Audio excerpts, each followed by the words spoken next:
Vejamos o segundo ensino de Jesus para nós a partir da mesa. Eu quero então agora destacar e dizer que na mesa, Jesus põe fim à desigualdade imposta pela sociedade de seus dias e também dos nossos dias. Ao ensinar que a mesa era e é para todos, que o sagrado estava e está disponível ainda hoje a todos, Jesus também acabou por denunciar a desigualdade social imposta pela sociedade de seus dias. O modus operandi de Jesus na mesa denunciava os maus tratos daqueles que detinham o poder religioso, político e social de seus dias. Jesus, na sua mesa, era o anfitrião e servo ao mesmo tempo. Nos dias de Jesus, as pessoas que possuíam maior poder financeiro, elas tinham em suas casas vários servos, e algumas possuíam até mesmo escravos. O anfitrião era quem convidava as pessoas para a refeição ou para o banquete a qual ele estaria oferecendo. Era ele quem escolhia também as pessoas que assentariam nos lugares de honra ao seu lado. E assim, o anfitrião se cercava das pessoas de maiores influências na sociedade, com o fim de também ganhar algo em troca. Jesus critica essa postura, conforme nós podemos ler no Evangelho de Lucas, no capítulo 14, do verso 12 ao verso 14. Também era a responsabilidade do anfitrião providenciar o alimento e o vinho para o banquete.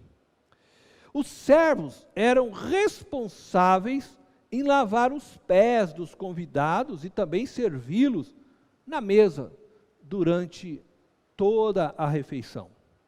Os servos só comiam depois que todos os convidados tivessem se retirado da festa.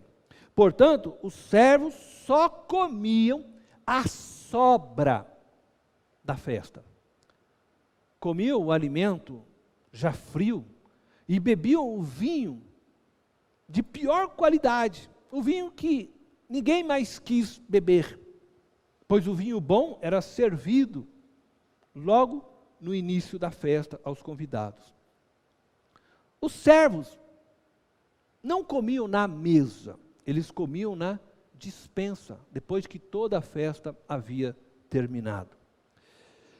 As famílias mais pobres, nos tempos de Jesus, que não possuíam servos nem escravos, como por exemplo a família de Lázaro, o irmão de Marta e Maria, colocavam as mulheres da casa para servirem os convidados. Por isso encontramos Marta sempre preocupada em servir a Jesus e os seus discípulos, e desejosa que Maria também lhe ajudasse. A mulher era vista pela sociedade como uma propriedade, e na ausência de servos, ela assumia as tarefas exercidas por eles. Assim como os servos, as mulheres comiam as sobras deixadas pelos convidados. Paulo, entendendo o que Jesus ensinou através da ordenança da ceia e daquele ato memorial com seus discípulos, escreve aos irmãos de Corinto, denunciando e combatendo a desigualdade que eles estavam impondo sobre os demais irmãos da igreja, conforme podemos ler em 1 Coríntios, capítulo 11, do verso 17 ao verso 22. Diz assim o texto da palavra: entretanto, nisto que lhe vou dizer, não os elogio, pois as reuniões de vocês mais fazem mal do que bem. Em primeiro lugar, ouço que, quando vocês se reúnem como igreja, há divisões entre vocês, e até certo ponto eu creio. Pois é necessário que haja divergências entre vocês, para que sejam conhecidos quais dentre vocês são aprovados. Quando vocês se reúnem, não é para comer a ceia do Senhor, porque cada um come sua própria ceia, sem esperar pelos outros. Assim, enquanto um fica com fome, outro se embriaga. Será que vocês não têm casa onde comer e beber? Ou desprezam a igreja de Deus e humilham os que nada têm? Que lhes direi? Eu os elogiarei por isso? Certamente que não. O que acontecia na igreja de Corinto era que o compartilhar do pão, da vida de Cristo, havia se tornado numa celebração da desigualdade social. Uma celebração, na verdade, da injustiça praticada pela sociedade de Corinto. Os ricos comiam primeiro e os pobres comiam a sobra, se houvesse sobra. Os ricos bebiam os seus vinhos e os melhores vinhos e deixavam para os irmãos pobres e escravos o vinho de baixa qualidade. Eles não compartilhavam da mesa juntos, como um só, como Jesus havia ensinado. Os irmãos de Corinto continuavam agindo com a mentalidade da cultura do mundo e não do reino de Deus. Assim, humilhavam os irmãos mais pobres, que possivelmente trabalhavam em suas casas. Entretanto, esta separação dos irmãos mais ricos dos mais pobres não era e não é aceitável na igreja de Cristo. Isso não condiz com a justiça do reino de Deus. Essa atitude é uma demonstração clara da incapacidade deles em discernir o corpo de Cristo. E por isso se tornavam réus do corpo de Cristo. No corpo de Cristo, homens e mulheres são iguais. Livres e escravos são iguais. Brancos e negros são iguais. Ricos e pobres são iguais. Pastores e ovelhas são iguais. Jesus, na sua maneira de celebrar a ceia, nos ensina que a desigualdade religiosa, política, econômica e social não podem existir e fazer parte na vida daqueles que se alimentam de sua mesa. Preste atenção no ensino de Jesus. Eu quero ler com vocês Mateus, capítulo 26, versículo 26.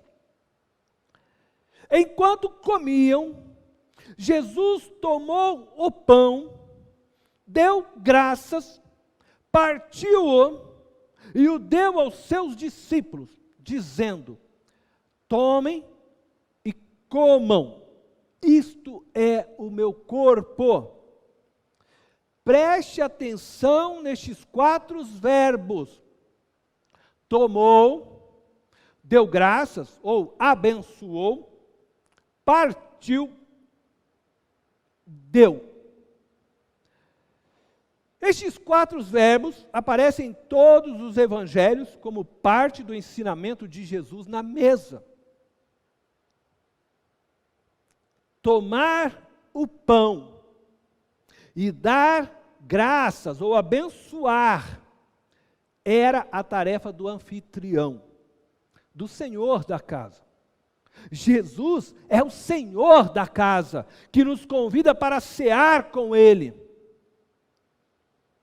Você é um dos convidados a participar da ceia celestial que Jesus celebrará quando estabelecer o seu reino definitivamente sobre toda a terra. Ele te convida, oferecendo a você sua própria vida. Ele está à porta e bate. Se você abrir a porta, Ele entrará e ceará com você. Partir o pão e dar aos seus discípulos, aos seus convidados, era a tarefa do servo, ou do escravo, ou da mulher, quando não tinha servo ou escravo. Jesus partiu o pão e Ele mesmo deu, entregou aos seus discípulos. Jesus se fez servo e se entregou por nós, morrendo a nossa morte, para que por meio dele tenhamos vida eterna. Jesus se apresentou como servo e foi mais além do que partir o pão e entregar e dar aos seus discípulos. Ele chegou a lavar os pés de seus discípulos, mostrando que no servir existe honra. Dessa forma, Jesus estava resgatando o valor dos escravos, servos e das mulheres como seres humanos, feitos à imagem e semelhança de Deus. Jesus estava na mesa ensinando, mas também condenando a desigualdade imposta pela sociedade, ao assumir ele o lugar do servo, do escravo, da mulher. Jesus estava condenando toda forma de opressão na mesa. Portanto, é inconcebível a nós cristãos nos tratarmos como se fôssemos superiores aos demais irmãos e às demais pessoas de nossa sociedade. É inconcebível a nós cristãos não reconhecermos a igualdade das mulheres diante dos homens. É inconcebível a nós cristãos não reconhecermos a igualdade dos mais pobres diante dos mais ricos. Jesus, ao ser anfitrião e servo, estava dizendo que no reino de Deus não tem opressor e oprimidos, não tem senhores e servos, não tem homens e mulheres, não tem nada que diferencie uma pessoa de outra. Todos são filhos de Deus e amados na mesma medida. Portanto, homens, lavem a louça para suas esposas, ajudem suas mulheres nas tarefas diárias, não há vergonha nisso. Empresários, paguem às mulheres o mesmo salário que vocês pagariam para um homem realizar a mesma tarefa. A vocês ricos digo, paguem valores justos aos seus funcionários e comam com eles na mesa.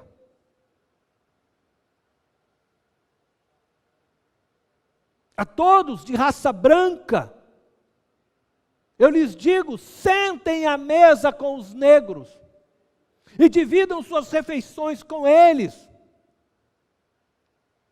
Digo também a todos da raça negra, sentem à mesa com os brancos e compartilhem de suas vidas com eles. Amem-se uns aos outros, como Cristo os amou.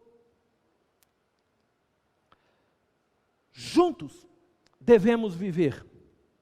Juntos tornamos Cristo visível e real. Juntos, no partir do pão e do perdão, tornamos a justiça do reino de Deus visível e concreta.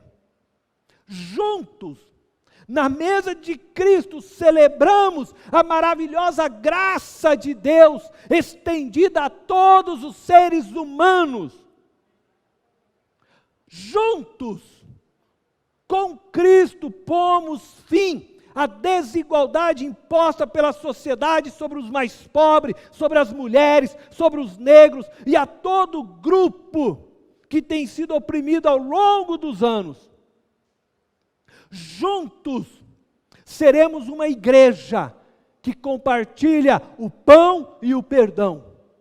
Juntos, todos nós daremos graças a Deus pelo pão na mesa, porque não faltará para ninguém.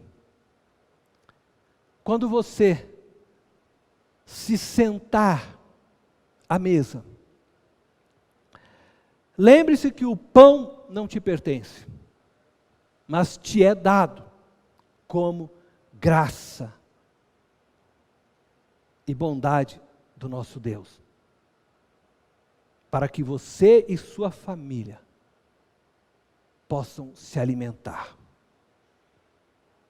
Mas lembre-se que muitas pessoas não têm pão,